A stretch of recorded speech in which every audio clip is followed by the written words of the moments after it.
So like I said, you can also deal with friend betrayal by trying to communicate. We already talked about distancing yourself and analyzing the situation.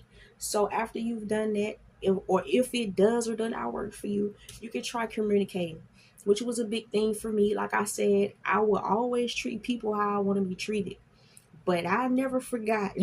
And I, even when I was still that loving person or giving people second chances, it was almost like I never stopped thinking like, why would they do me like that?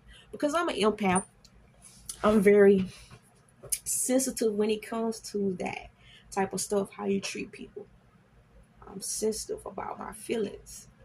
But nevertheless, communicating. And I went to school for communication. So, I mean, it was nothing that I never knew how to do, but it was very much so uncomfortable. When you're used to doing things one way, even when you know another way, if you don't have that help or that structure, that discipline to get it done, you're going to keep reverting to those old cycles. So, this is this is the stage where you break the cycles, right?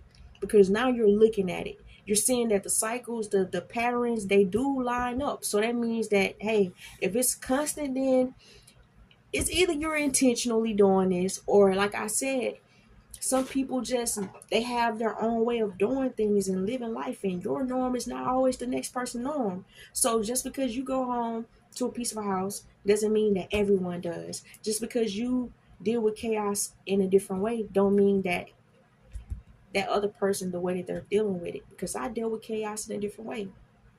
Right? How did I do it?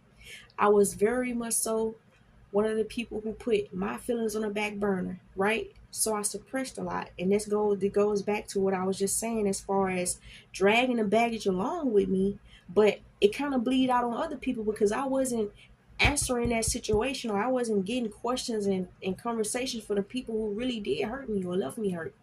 Now, this is where you got to use your noggin, right?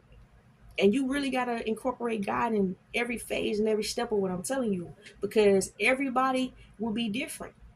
Everyone, you will have to have a discernment, a knowing on how to handle that situation. Communication is not going to work with everybody.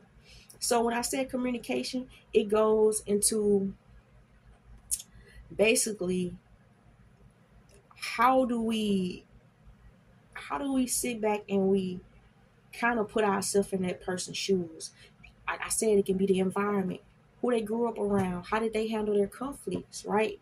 So if you're communicating with a person and they're not trying to communicate back, that's just adding on to that negativity, right?